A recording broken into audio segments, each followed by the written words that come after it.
It's my pleasure today to introduce our speakers for our session today. It's Stephan, and I apologize if I butcher his name, Stephan Mikulic, founder of and CEO of AI and AEC. He is the founder and CEO of AEC, AI and AEC. That's a global training provider equipping architects, engineers, and construction professionals across 60 countries with cutting-edge AI knowledge.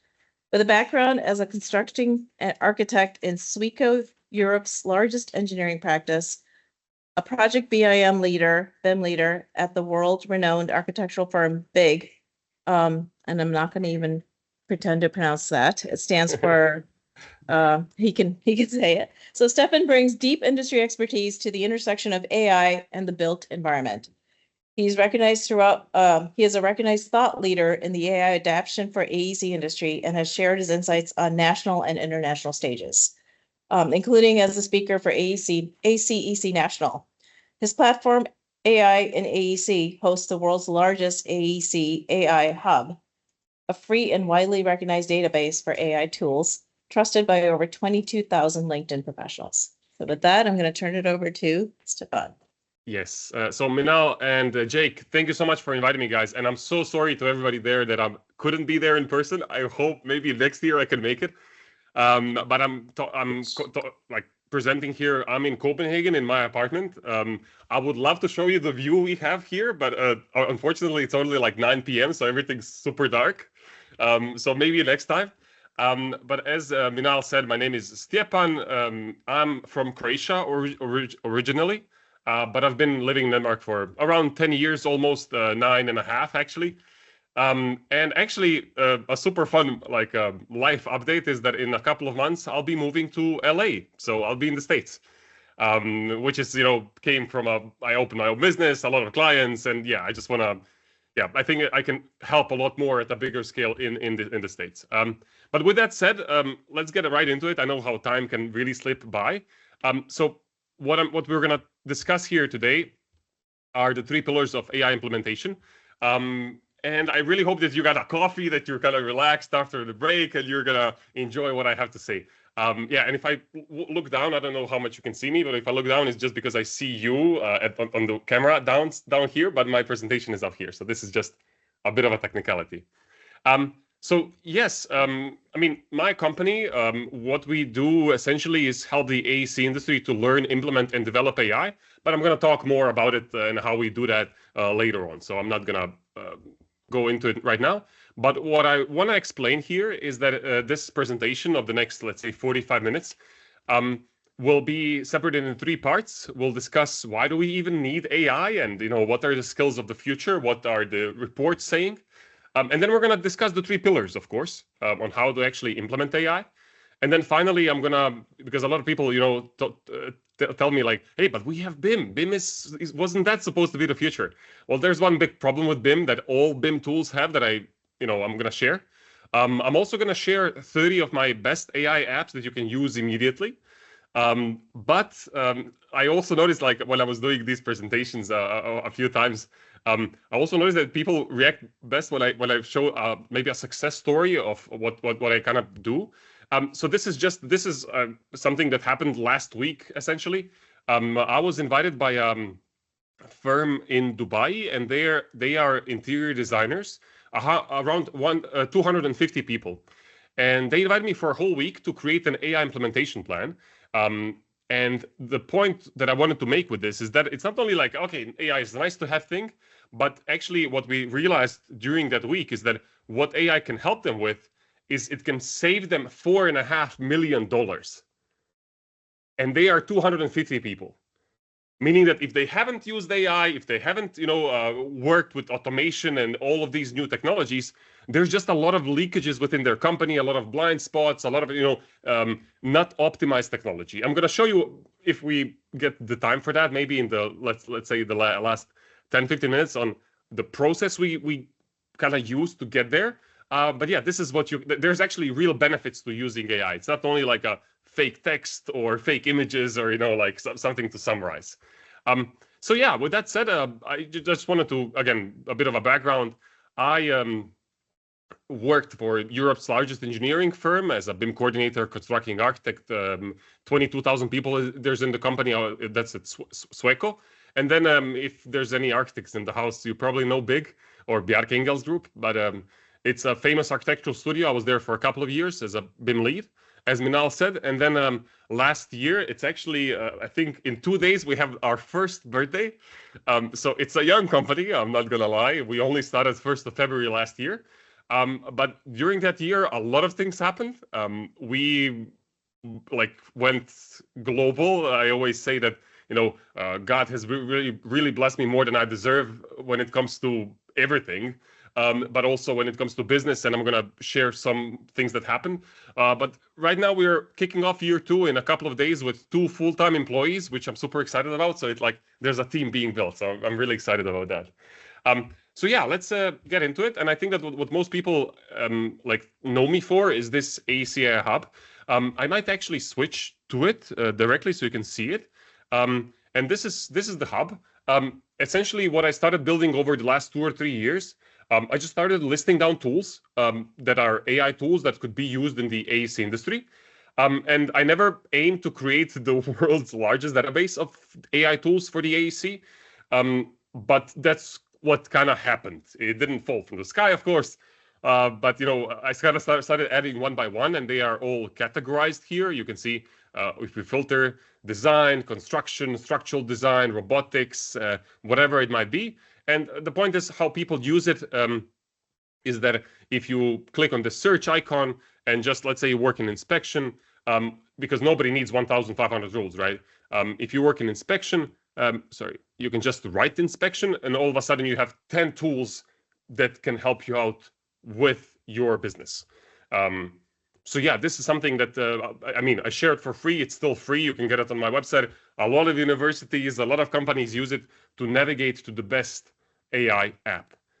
And actually, then a problem appeared with all of this. People were like, man, this is like 1,500. Like, this is too overwhelming. Like, if you researched all of these apps, what are the best ones? Which ones would you recommend?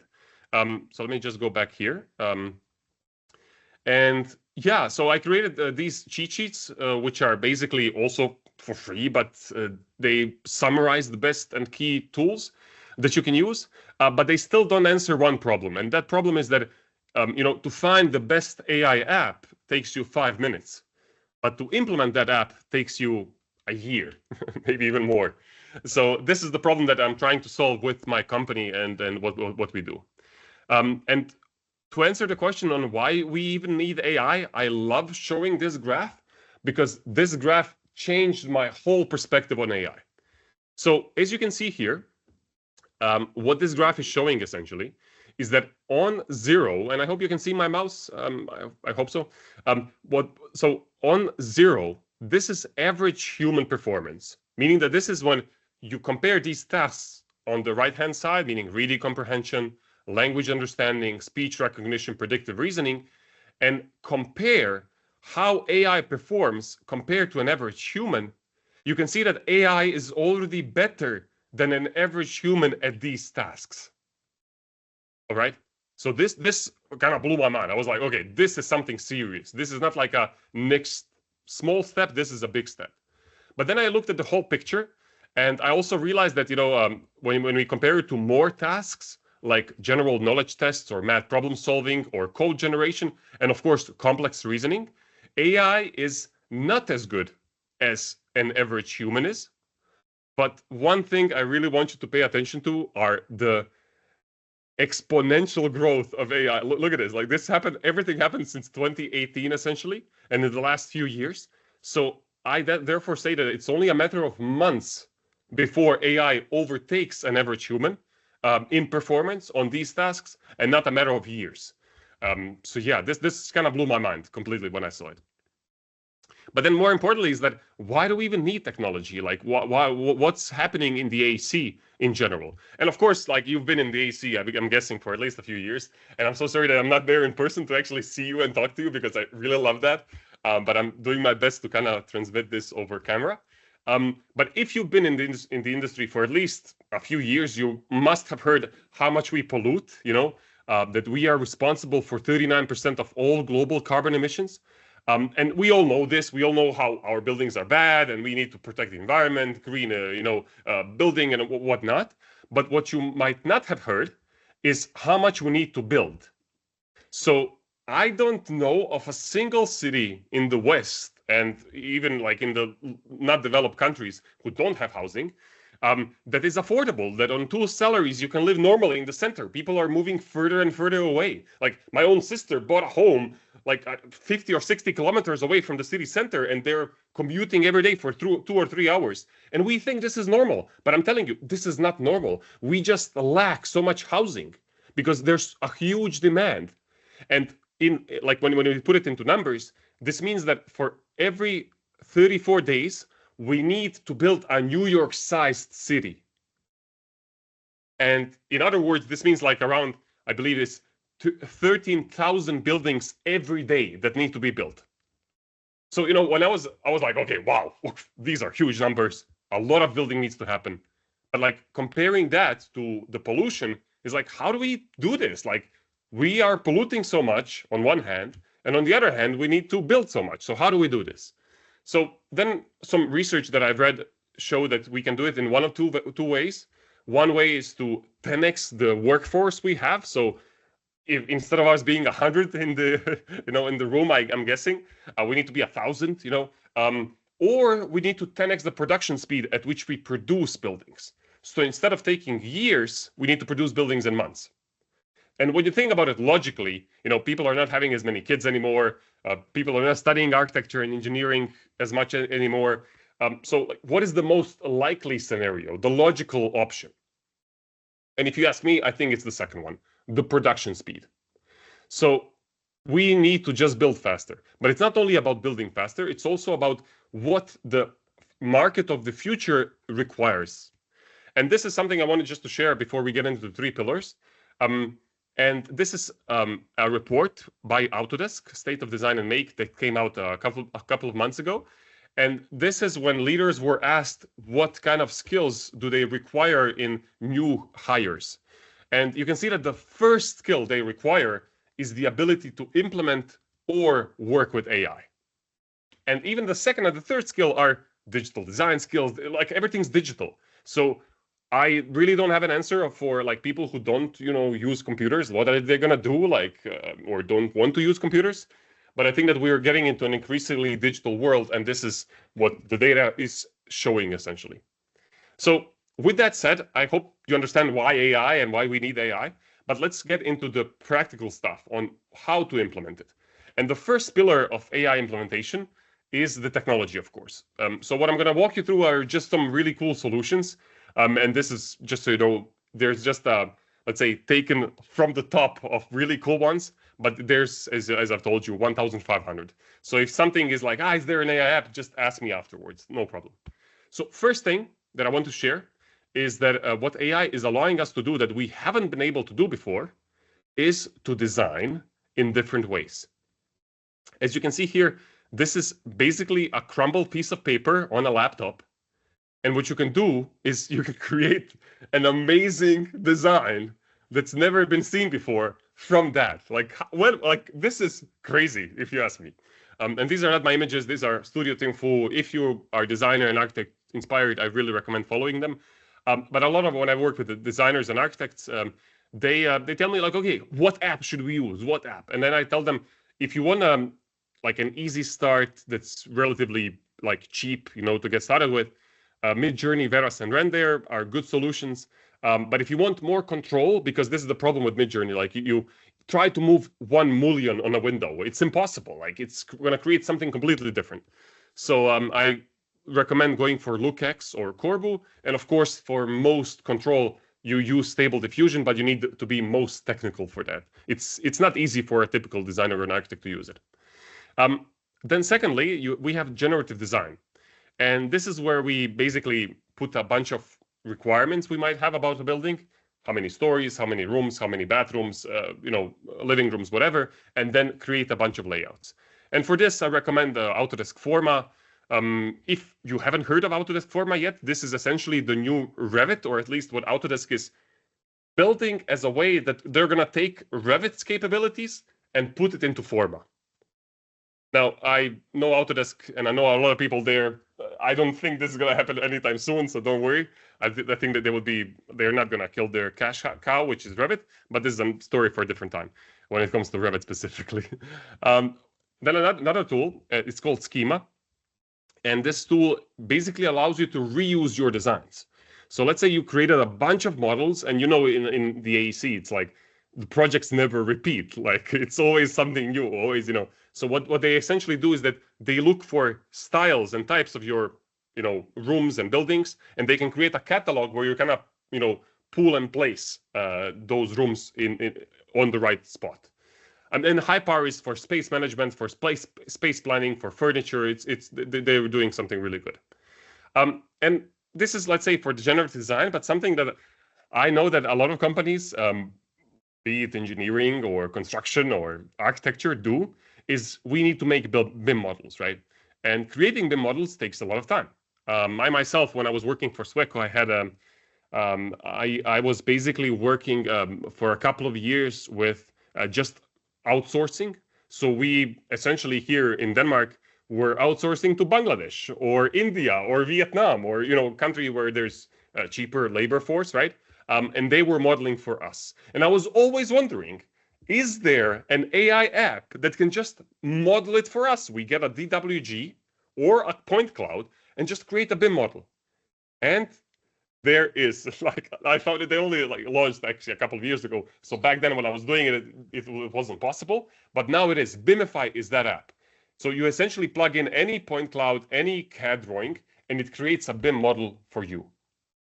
It's really good. I've tested it. I have a full recorded demo, which I'm going to show a bit later if we come to it.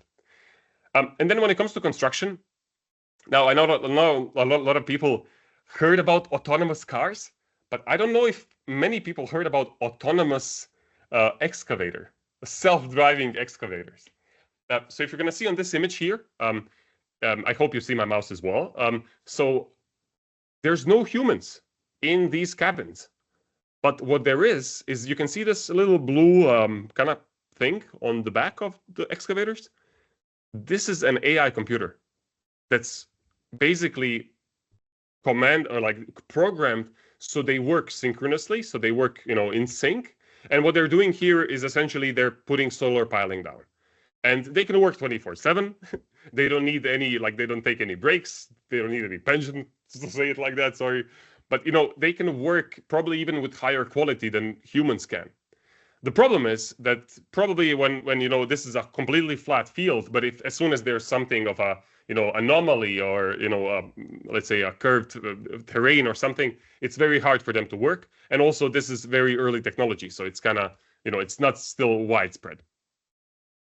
But something that's much easier to get into is when I work with the contractors, they tell me, man, these BIM models we get from architects, damn those architects and engineers, these BIM models lack data. We can't figure it out. Why should we pay whatever $5,000 per year for a Revit license, only to get a few quantities? So essentially what Sparkel does, this is the app I'm showing here. What Sparkel does is that it allows you to chat with your BIM model. So if you see this little black ribbon here, what you essentially type in is like, how much foundation do we have? How much window, glass area do we have? How much rebar do we have? And of course, everything that you're asking about needs to be in the model. So of course, the model is the important part. It can't, think of data out of nowhere, but it's helping people take quantities, and it's only like 150 euros per month or $150 per month. It's very affordable, let's be honest. So this is something that's happening. And I'm going to share a couple more tools before moving on to the next pillar. But this tool is something I'm really happy always to share, because I've never met a happy person doing construction schedules. So I don't know if any of you did construction schedules ever in your life, but these things change every day, and you make the best construction schedule, and then tomorrow it's completely different. You need to change it. So what Gantt AI does, in essence, is that it takes a look at all of your schedules before, what you did, how much time what took, and it creates a machine learning model that creates new Gantt charts for you that are much more accurate, much better, and saving you time on changing all of these schedules instead. So pretty cool stuff. And then finally, before moving on, Inspect Mind. I'm betting you're gonna love this one. That's why I saved it for last. So because when I worked with engineers, man, they just love this app. So this is an app that, okay, let me actually explain it in a different way. So when you need to do building site reports, you typically go on site, you take your phone, right? You film around, you take photos, you take notes on your notepad, and then you drive back to your office and you spend, I don't know, 5, 6, 8 hours filling in a report in Word, like pulling those images, trying to scale them, trying to navigate, then it like breaks the page. It's completely hard and unnecessary. And the reason why I'm saying unnecessary, because Inspect Mind is an app that does the same thing for you in seconds.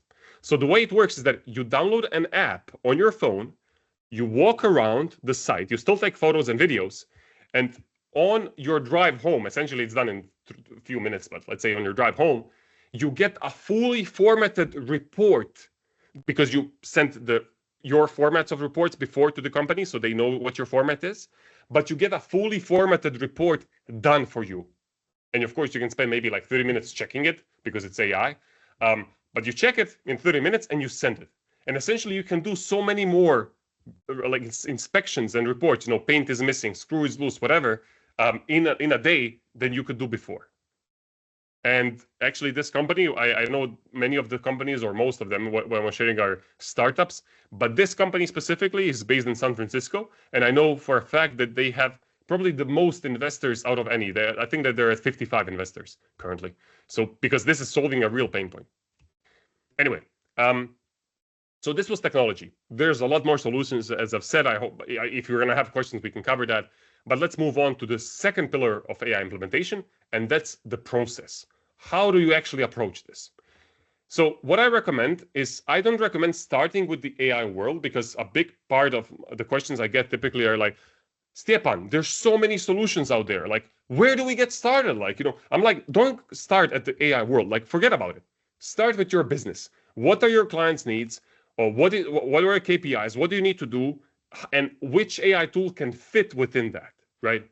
Secondly, if you're like, okay, my core business is fine, I'm pretty sure that your team has some headaches, has some internal pains, where you can speed up processes, automation. And I can actually show you, because again, last week I was in Dubai. I can show you what we found when we were looking at this.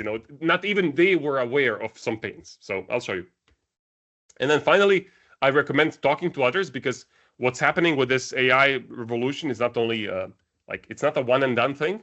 What I need people to understand is, I think that every company should have like a digital transformation budget for every year, because there's always something new. You always need to work on that, because if you don't, you're missing out on a lot. Either money, what I showed in the beginning of like one of the first slides, or you're missing out to competition because your prices are just that much higher.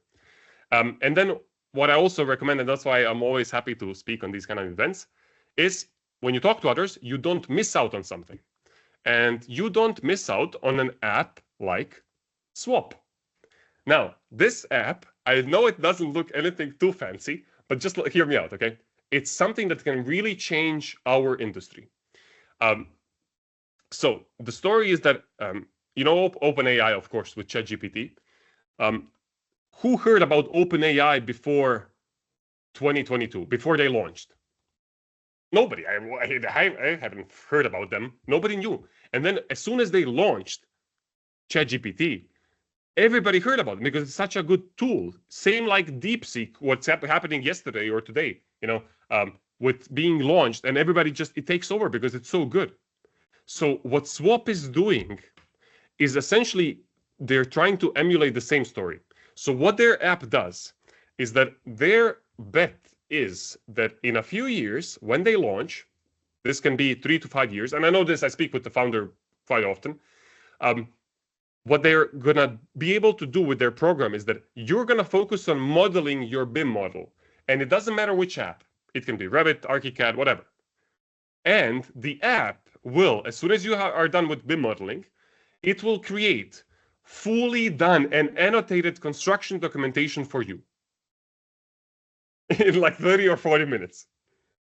and it's code checked, it's fully annotated. So instead of spending weeks on grid lines, dimensions, tags, I did it myself, and I was always annoyed, at how much time we're spending on this and how much like rework, and something changes and you need to update it again. This is essentially what the app will do. So again, you make a BIM model and you get fully done construction documentation in half an hour. Think about how much this will change our industry. Now, of course, this is still a bet. I've seen only some really like early stage examples of what it can do. I don't know when this can happen. I know the founder, but he told me that he's not in a rush. 80% of their staff are AI researchers. So this can happen in 3 months, in 6 months, but it can happen in 6 years. We don't really know. I just wanted to put it on your radar, just so you know, there's something out there.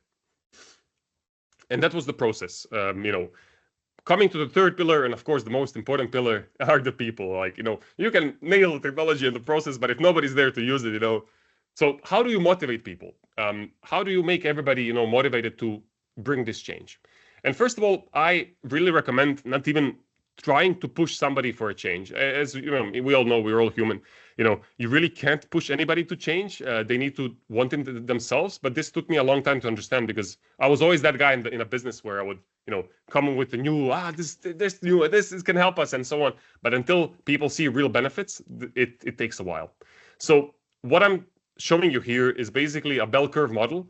And this is because we're programmed differently. It's not anybody's fault. It's not somebody's fault that they're, a laggard, as you see on the right-hand side here, that they're just like anti and skeptical and what is this and why is it taking my job? And, you always have these kind of people, and I'm always happy to hear those opinions. And then show them why is it better and show them proof, because I think that stress testing anything is a really good thing.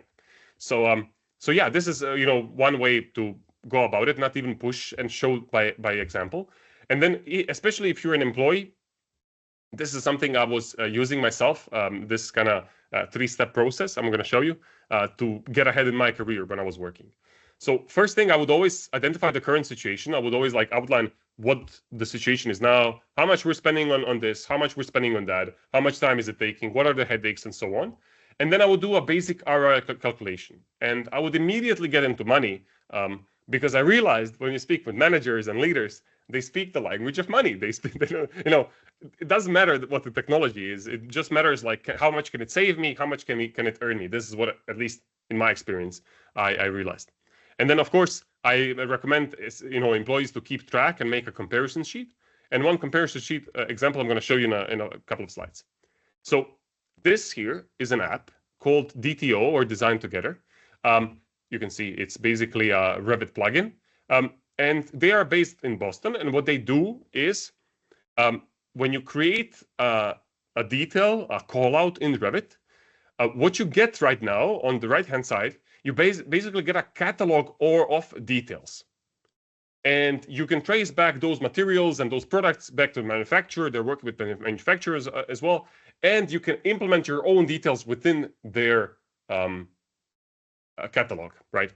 So why am I telling you this? Because what it does, instead of you spending hours and hours and hours upon making this detail nice with all the products, with all the names, what the DTO does is that you spend a few minutes essentially choosing the right detail, and it automatically translates it to Revit. You get it immediately done in a few seconds, essentially. And maybe you need to spend 5 or 10 minutes, adjusting some things or fixing some things. And this is why, this is essentially a one-click solution. But of course, it sounds too good to be true, right? So there's actually a company called Map Architects that do a lot of high-tech engineering in the United States. And they did a comparison with conventional way of doing things when it comes to detail making and drawing, and when using DTO. So with conventional, when searching for BIM, for design reference, it took them 20 minutes. Just imagine Googling, finding producers, finding the right element, calling them maybe, checking in, and so on. And then, drawing it. With DTO, it's instant because you have all those connections there. Documentation with DTO, it takes 10 minutes maybe to fix the detail up. With conventional way, you need to talk to your senior. It's hard to find them. They need to check your work and so on and so forth. And then also importantly, if you're a young architect, if you're just started your career, you don't know much about details. You want to learn. So what DTO actually helps you with is that, this is a membrane. This is what we use it for. This is what the class is, this is insulation. There are different U values, G values, whatever it is, So yeah, and of course it makes sure that you also don't have any thermal bridges. Yeah. So with that said, I hope that what is clear by now is that I love this quote because it says the future is already here. I mean, think about it. We have autonomous excavators, but you don't see them on construction sites around, because it's not evenly distributed. The future is already here. We just haven't picked up. And then a lot of people ask me, but what about BIM, Stephan? Like, do we have anything for that? And this is why I say that BIM has one big essential problem. So on this slide, there are some add-ins that Revit, ArchiCAD, and SketchUp have. They're written in white here. But there's one big problem that all of these apps have that I just think you should know about. And the problem is that they are old. They're very old. Maybe 2000 doesn't seem that long ago, but just imagine. Let me give you an example. I'm gonna get super like. So an example, what happened in 2000 is there was this phone, and today we have iPhones with Apple. Like, just compare this. Maybe some of you are thinking, oh man, I had this Ericsson phone. I don't know. But just imagine using this phone today for work. Like, can you talk and, maybe send a message? Maybe, yes. But is it nice? How much does it take? Is it reliable? What can you do? Not much. So this is what I'm trying to tell people, is that the BIM tools we have are old. And not only they're old, they're very hard to learn. Like I'm a Revit guy, essentially. I learned Revit in school. I worked in all my jobs with Revit. And it was difficult to learn. It took me 3 or 4 years to learn it at a really detailed level, like family creation, coordination, because some errors happen so rarely that it just takes you time to learn. When it comes to sharing files, I just don't understand. I'm going to come to this point on sharing files. But it's also slow and unreliable. When I was at Big, Revit would be crashing 3 times a day. I'm not joking. 3 times a day. I would be losing so much work. And people don't even know about a tool like Snaptrude that I'm telling them about. Like, Snaptrude is 5 times cheaper. It's $1,200 per year, and compared to 5,000, whatever it is. It's easy to learn. It's collaborative. As you see here, you can collaborate, and it's browser-based. Like, is it as wide as Revit is? No, but it's getting there. There's 90 full-time developers working on this since 2017. And what I wanted to share when it comes to sharing files is that I just don't understand. It's not only the technology we're using. The problem we have in the industry is the way we're working. So we create, I just don't, maybe somebody can really help me understand, but we create a 3D model. Everything's digital. Everything's there.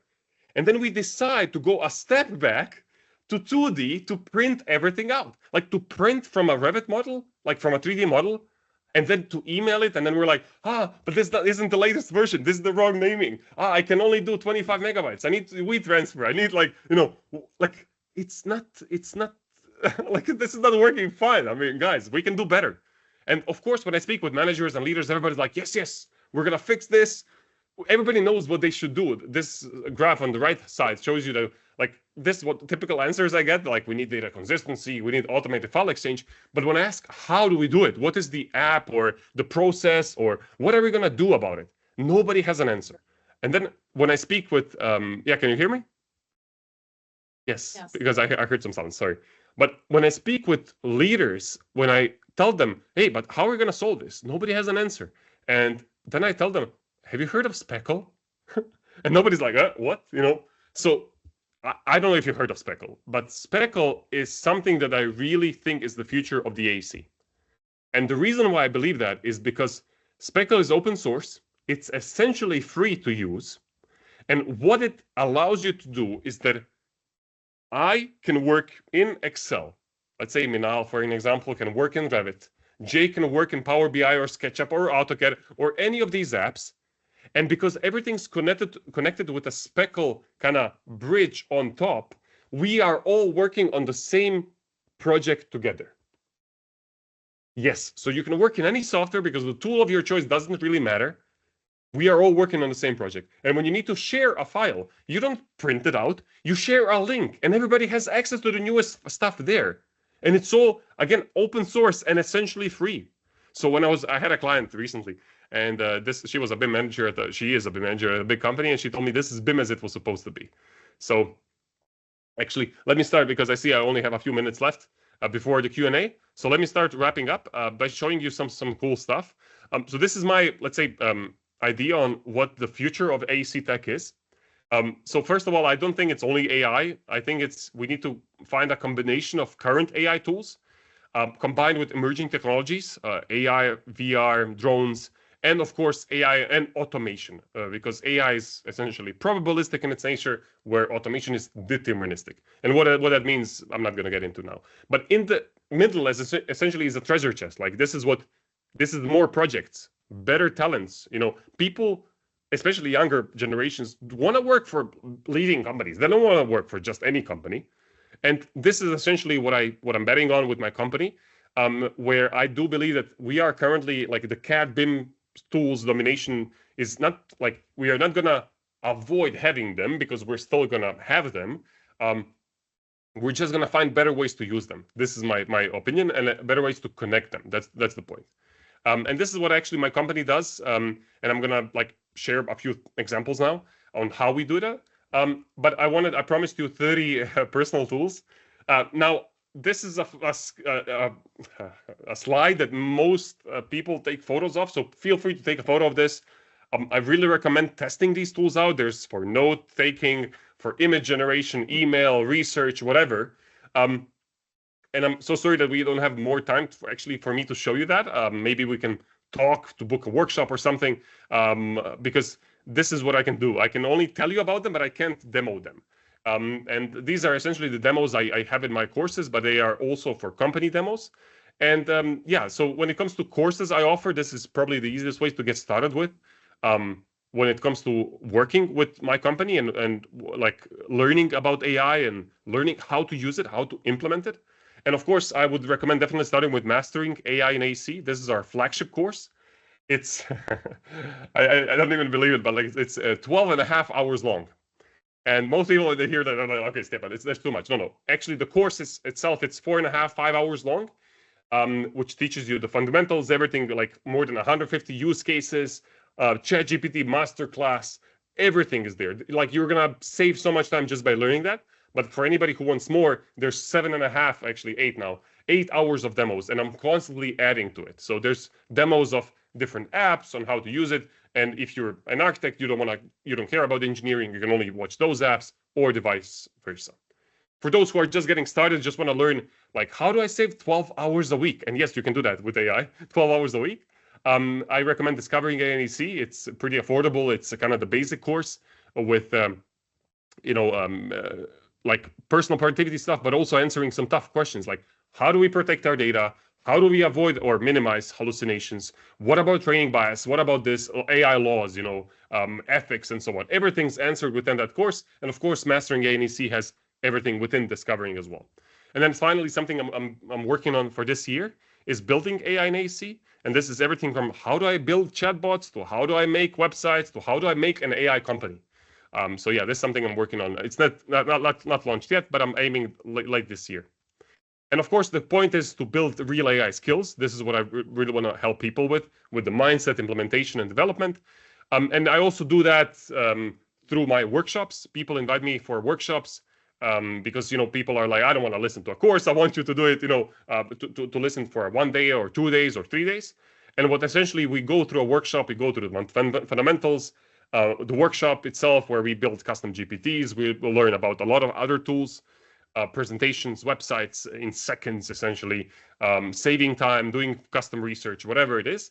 And everybody, by the end of it, gets the skills to save 12 hours a week. And then finally, this is something that I'm really going to focus now because I think that this is the whole point of the presentation, is the AI implementation part. So when I work with clients, because a lot of people are like, okay, Stephan, this is a nice presentation. We learned about so much. How can we actually start making this? I'll show you that this is tough stuff. So we map your current technology system, because I'm betting there's some leakages. Probably, I don't know, if you're a bigger company, even if you're, again, 250 people, what I just had my client last week, is that, they had leakages. They didn't even realize things that they can say. And this is usually a messy process that we go through. Actually, let me show you what we went through. I think this is going to be super interesting for you. So this is the Miro board I used, because the goal was that on that Friday, I would have a fully done implementation plan for them, where we would have like, why are we doing this? What tasks are we implementing? What are we focusing on, and so on and so forth.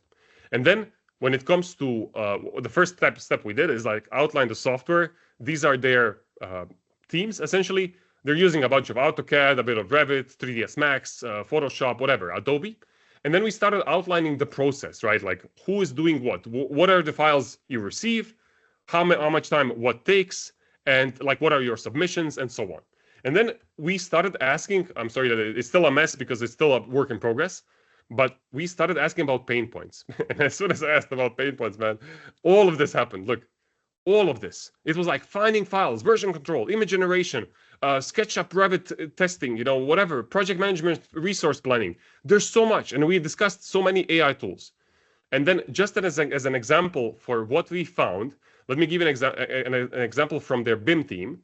So they have a guy called Atul running this.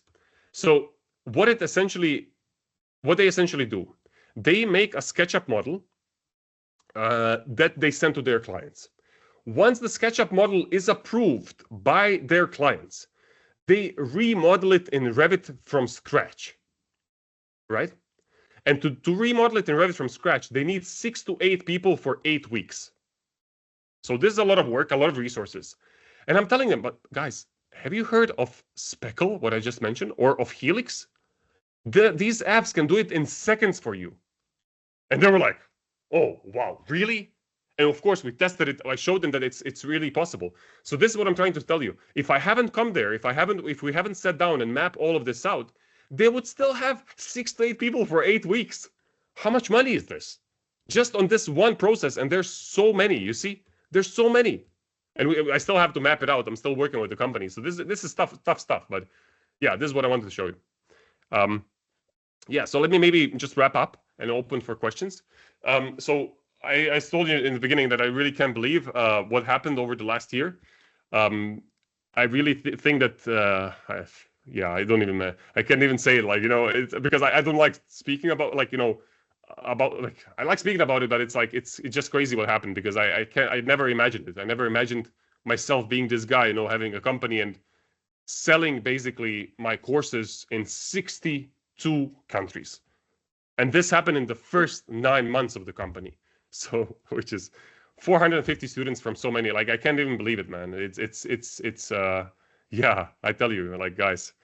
So yeah, but not only that it sold so well, like the courses and so on, but people saw a lot of value. These are the reviews we were getting constantly. So yeah, if you want to get in touch, learn more, I am always available on LinkedIn, email, or just visit ainac.com. So these are the QR codes you can scan. And with that, I'm going to close up and tell you thank you so much for your attention. I hope I didn't bore you and you learned something very nice and new. And yeah, if there's any questions, feel free to ask them. Yeah, thank you so much.